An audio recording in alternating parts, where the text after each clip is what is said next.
تعالیٰ کا علم کامل اور محیط ہے۔ کوئی چیز کہیں بھی کسی حالت میں اللہ تبارک و تعالیٰ کے علم سے اوجھل اور چھپی ہوئی نہیں ہے۔ نہ ہمارا کوئی کہنا، نہ ہمارا کوئی سننا، نہ ہمارا کوئی بولنا، نہ ہمارے ہاتھ کی کوئی حرکت، نہ ہمارے پاؤں کی کوئی حرکت، نہ ہمارے دل دماغ کا کوئی خیال، نہ دنیا کی اور کوئی چھوٹی بڑی چیز، اللہ کے علم سے کوئی چیز پوشیدہ نہیں ہے، چھپی ہوئی نہیں ہے۔ ہر چیز کو ہر وقت اللہ تبارک و تعالی براہ راست دیکھ رہا ہے۔ آسمانوں میں ہے تب بھی دیکھ رہا ہے، زمینوں میں ہے تب بھی دیکھ رہا ہے، آسمان اور زمینوں کے درمیان خلا و فضا میں ہے تب بھی دیکھ رہا ہے۔ صخرہ کا لفظ فرمایا، کالی چٹان میں کالی چیونٹی چل رہی ہو، فرمایا اللہ اس کو دیکھ بھی رہا ہے اور اس کے چلنے کی پاؤں کی آہٹ بھی سن رہا ہے، اور اس کے دل میں کیا ہے اللہ وہ بھی جانتا ہے۔ میں نے عرض کیا کہ یہ دوسری نصیحت ہے حضرت لقمان حکیم کی۔ پہلی نصیحت تھی کہ اللہ کے ساتھ کسی کو شریک نہ کرنا۔ درمیان کے اندر بات آ گئی تھی ماں باپ کے ساتھ حسن سلوک کی، ان کے حقوق کی۔ اس جگہ پر علماء نے ایک اور بحث چھیڑی ہے، اور وہ بحث یہ ہے کہ آپ لوگ جانتے ہیں اسلام کے آنے کے بعد سب سے پہلے جو اسلام کے خلاف فتنہ کھڑا ہوا وہ فتنہ سباعیت ہے، وہ فتنہ رفض ہے، جس کو آج کل کی زبان میں ہم شیعہ کہتے ہیں، رافضی کہتے ہیں۔ سب سے پہلا اسلام کے اندر جو فتنہ کھڑا ہوا وہ یہی سباعیت کا فتنہ ہے، اور اس فتنے کا سب سے مین ٹارگٹ جو ہے وہ قرآن مجید اور صحابہ کرام ہے۔ ایک طرف قرآن مجید کو مشکوک کرو، دوسری طرف صحابہ کرام کی قدسی نفوس کو مشکوک کرو۔ کیوں؟ اس لیے کہ پورے دین کی بنیاد یہی دو چیزیں ہیں۔ قرآن، دین کا علم وہ قرآن ہے، اور دین کا عمل وہ صحابہ کرام کی زندگی ہے۔ شیعہ لوگوں نے جہاں قرآن مجید پر اعتراضات کیے ہیں، ان میں سے ایک اعتراض ان کا یہ ہے کہ مسلمانوں نے، صحابہ کرام نے قرآن مجید کے اندر تبدیلیاں کی ہیں۔ اول تو یہ تبدیلی کی کہ قرآن زیادہ تھا، انہوں نے کچھ حصہ جو اہل بیت کے فضائل میں تھا ان کے خیال میں، جو حضرت علی کی خلافت کے بارے میں تھا ان کے خیال میں، اس کو سرے سے نکال دیا ہے۔ 40 پارے تھے، انہوں نے 30 پارے چھوڑے ہیں، 10 پارے سرے سے انہوں نے حذف کر دیے ہیں، ضائع کر دیے ہیں۔ ایک ان کا یہ اعتراض ہے، اور ایک اعتراض ان کا یہ ہے کہ قرآن مجید کے اندر تغیر تبدل ہوا ہے، تقدم تأخر ہوا ہے، آگے پیچھے کر دیا ہے۔ صورتوں میں تبدیلیاں کی ہیں ان کے خیال کے مطابق، آیتوں میں تبدیلیاں کی ہیں ان کے خیال کے مطابق، کلمات میں تبدیلیاں کی ہیں ان کے خیال کے مطابق، حروف میں بھی تبدیلیاں کی ہیں۔ چاروں طرح سے مسلمانوں نے، صحابہ نے قرآن مجید میں تغیر تبدل کیا۔ اس تغیر تبدل کے دلائل میں سے ان کی ایک دلیل یہی مقام بھی ہے جو ہم نے پڑھا سنا ہے کہ ادھر حضرت لقمان کی نصیحت چل رہی تھی بیٹے کے لیے، پھر بعد میں نصیحت ہے، درمیان میں یہ اور بات کہاں سے آ گئی؟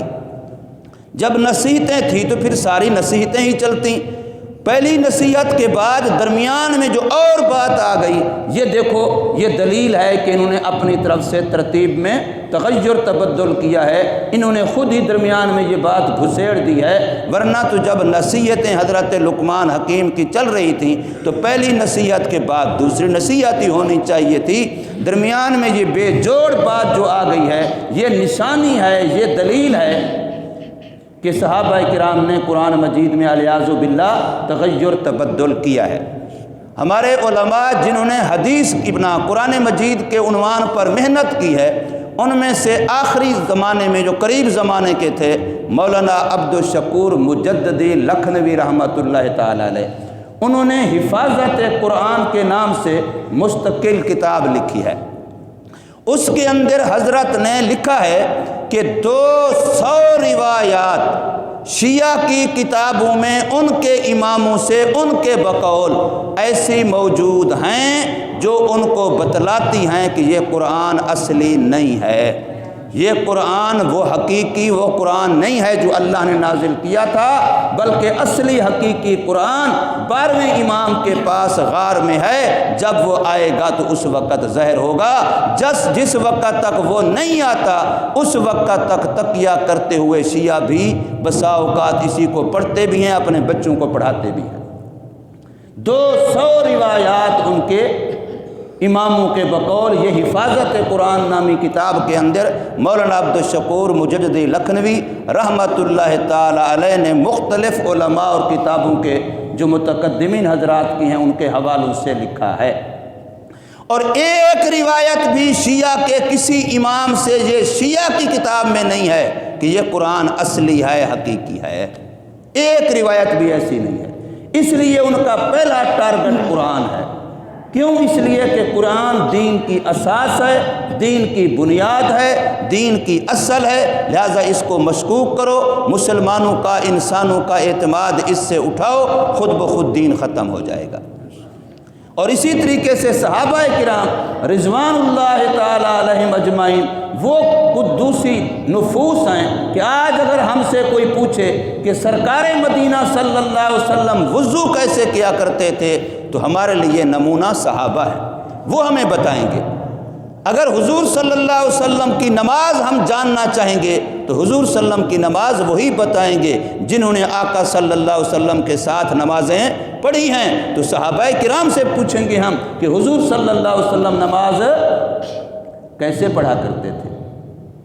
فتح مکہ کے موقع کی ایک روایت آتی ہے حدیث پاک میں کہ ایک بندے نے کسی صحابی سے پوچھا کہ آیا ہر نماز کے لیے نیا وضو کرنا ضروری ہے یا ایک وضو سے کئی نمازیں پڑھی جا سکتی ہیں؟ تو اس صحابی نے بتلایا کہ سرکار مدینہ صلی اللہ علیہ وسلم ہمیشہ ہر نماز کے لیے نیا وضو کیا کرتے تھے، صرف فتح مکہ والے سفر کے موقع پر حضور صلی اللہ علیہ وسلم نے ایک وضو سے 5 نمازیں پڑھی ہیں۔ حضرت عمر رضی اللہ عنہ نے سوال کیا، یا رسول اللہ صلی اللہ علیہ وسلم آج آپ نے ایسا کام کیا جو پہلے کبھی آپ کو کرتے ہوئے نہیں دیکھا۔ تو حضور نے ارشاد فرمایا، میں نے جان بوجھ کر کیا ہے تاکہ لوگوں کو اس سہولت کا پتہ چلے کہ ایک وضو سے کئی نمازیں پڑھی جا سکتی ہیں۔ یہاں پر اس پوچھنے والے نے سوال کیا کہ میں آپ سے یہ نہیں پوچھ رہا کہ رسول اللہ صلی اللہ علیہ وسلم کا عمل کیا تھا، میں آپ سے یہ پوچھ رہا ہوں کہ حضور نے تمہیں کیا سکھلایا تھا۔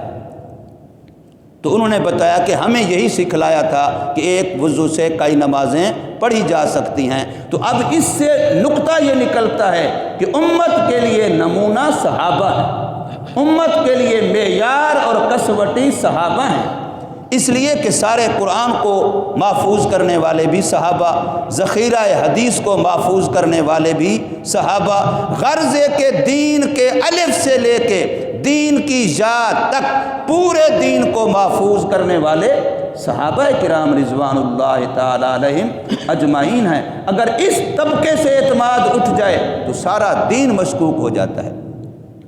تو شیعہ لوگوں نے جہاں قرآن مجید پر اعتراضات کیے ہیں ان میں سے چونکہ یہ مقام بھی اعتراض کا تھا، اس لیے یہاں علماء نے حضرت مولانا اشرف علی تھانوی رحمہ اللہ نے بھی اور دیگر علماء نے بھی یہاں یہ مسئلہ کہ قرآن مجید جیسا آج ہمارے پاس ہر امیر غریب کے ہاں موجود ہے، یہی قرآن مجید اسی طرح سے لوح محفوظ میں بھی موجود ہے، نہ حرف کی کوئی کمی بیشی ہے، نہ حرکت کی کوئی کمی بیشی ہے، نہ کلمے جملے کی کوئی کمی بیشی ہے، نہ کسی آیات و کلمے کا تقدم تاخر آگے پیچھے ہے، بالکل ایسے ہے۔ اور اس کی دلیل صحابہ کرام رضوان اللہ تعالی علیہم اجمعین میں سے بہت سارے حضرات قرآن مجید کے حافظ تھے، بہت سارے حضرات قرآن مجید کے حافظ تھے۔ خود حدیث میں یہ آتا ہے کہ رسول اللہ صلی اللہ علیہ وسلم ہر رمضان کو جتنا قرآن مجید پورے اس سے پہلے اتر چکا ہوتا تھا، وہ سارا رمضان مبارک میں حضرت جبریل علیہ الصلوۃ والسلام کو سناتے اور جبریل علیہ الصلوۃ والسلام حضور صلی اللہ علیہ وسلم کو سناتے۔ لیکن آخری جو رمضان ہوا حضور صلی اللہ علیہ وسلم کی حیات دنیویہ کا، اس میں 2 دفعہ رسول اللہ صلی اللہ علیہ وسلم نے قرآن جبریل علیہ السلام کو سنایا اور جبریل علیہ الصلوۃ والسلام نے حضور صلی اللہ علیہ وسلم کو سنایا۔ اور اتنے صحابہ حافظ قرآن تھے کہ حضور صلی اللہ علیہ وسلم کے وصال کے بعد جو سب سے پہلی جنگ ہوئی ہے مسیلمہ کذاب کے خلاف، جنگ یمامہ جسے کہتے ہیں، اس میں 1200 سے زیادہ صحابہ کرام شہید ہوئے ہیں۔ ان میں سے 70 صحابہ حافظ قرآن تھے جو شہید ہوئے ہیں۔ جب 70 سے زیادہ صحابہ وہاں شہید ہو گئے، حضرت عمر رضی اللہ تعالی عنہ نے سیدنا صدیق اکبر رضی اللہ تعالی عنہ جو اس وقت خلیفہ وقت تھے، ان سے فرمایا کہ قرآن مجید کو لکھوایا جائے، ورنہ اس طریقے سے اگر صحابہ شہید ہوتے گئے جو حافظ قرآن ہیں تو پھر قرآن کا محفوظ رکھنا مشکل ہو جائے گا۔ تو اب حضرت عمر رضی اللہ عنہ کے مشورے سے حضرت ابو بکر صدیق رضی اللہ عنہ کے خلافت میں چند صحابہ کرام جو اس قرآن مجید کے معاملے میں ماہر تھے اور جن کے بارے میں بلکہ سرکار مدینہ صلی اللہ علیہ وسلم کے فرامین بھی تھے کہ قرآن مجید کے معاملے میں اگر کوئی مسئلہ بات پوچھنی ہو تو فلاں فلاں سے پوچھا کرو، تو ان کی ڈیوٹی لگائی۔ انہوں نے پھر قرآن مجید کو باقاعدہ محفوظ کیا۔ اس وقت قرآن مجید لکھا ہوا موجود تھا، لیکن کسی کے پاس کسی چیز پر کوئی حصہ، کسی کے پاس کسی چیز پر کوئی حصہ، جو مختلف لکھے ہوئے تھے۔ کچھ ایسے بھی تھے جو زبانی یاد تھے، تو وہ سارے کا سارا ہر آیت پر 2 گواہ لیے گئے اور اس طریقے سے قرآن مجید سارا یکجا لکھا گیا۔ تو اب قرآن مجید کے محفوظ کرنے کے لیے دیکھا چلا تو قرآن مجید صحابہ جو یاد کرتے تھے وہ اسی ترتیب سے یاد کرتے تھے۔ صحابہ جو حافظ قرآن تھے ان کو اس ترتیب سے نہیں جس ترتیب سے نازل ہوتا رہا تھا، بلکہ یہ ترتیب جس ترتیب سے ہمارے پاس موجود ہے۔ چونکہ جس وقت قرآن مجید کا کوئی حصہ نازل ہوتا تو سرکار مدینہ صلی اللہ علیہ وسلم خود بتلاتے کہ اس کو فلاں صورت میں فلاں جگہ پر رکھو، فلاں جگہ پر لکھو، فلاں جگہ پر اس کو یاد کرو، تو اس کا محل مقام خود سرکار مدینہ صلی اللہ علیہ وسلم بتلایا کرتے تھے۔ تو بہرحال ہمارا یہ عقیدہ ہے کہ قرآن مجید محفوظ ہے۔ صرف قرآن مجید محفوظ نہیں بلکہ ہر وہ چیز محفوظ ہے جہاں قرآن ہے۔ کیوں؟